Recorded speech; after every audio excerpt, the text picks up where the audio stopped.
You might remember back in October 2006 when a gunman took hostages at a one-room Amish schoolhouse in Pennsylvania, eventually executing 5 girls ages 6 to 13 before he then committed suicide. It's a horrific tragedy, if you remember, and it triggered all the expected hatred and contempt at the gunman. And there's always the question, how could a human do such a terrible thing? And that does truly boggle the mind. But what the news reports couldn't seem to wrap their brains around at that point, didn't even seem to have a category for it, was the speed and the thoroughness of the mercy that the Amish community extended to the gunman and his family. Within hours of the tragedy, the Amish community had sent a delegation to the home of the killer's family, his widow and children, expressing forgiveness for the man. That same day that the girls were killed in that schoolhouse, members of the Amish community met with the killer's family to grieve with them and to console them. The gunman's widow and children were welcomed into Amish homes, given meals, even invited into the girls' funerals.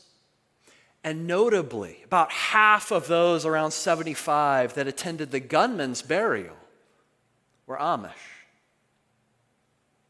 Even in the pain of their own grieving, people of that Amish community were able to see others in their pain and extend compassion and mercy to them. They said that the mercy was less in the words that were spoken and much more in people's presence, the way they showed up with food and flowers and hugs, these acts of mercy and compassion given to the gunman's family.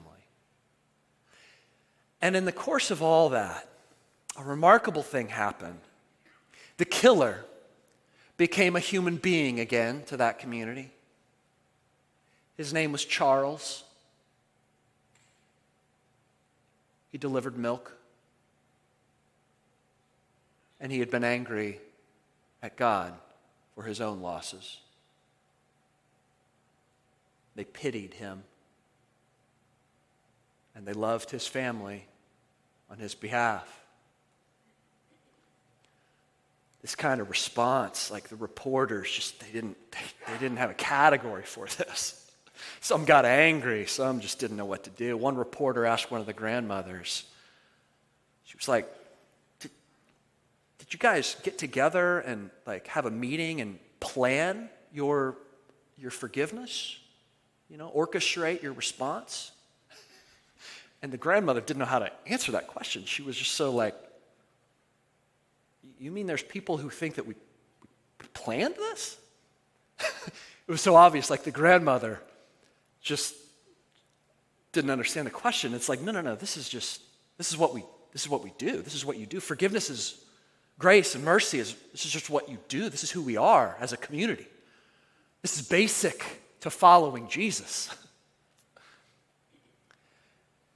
And whenever you see that kind of mercy show up here in this world, it looks alien. It looks like it's from another planet. Like it might just be from another world that's reaching into this one.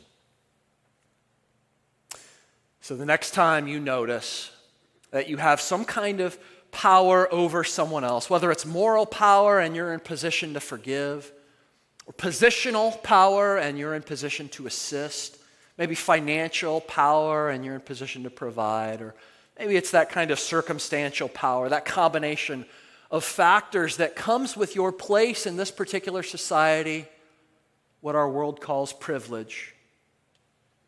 The next time you find yourself there at the edge of extending mercy to another person, know that that's Jesus extending you an invitation into his kingdom. And when you accept it, you bring his kingdom near.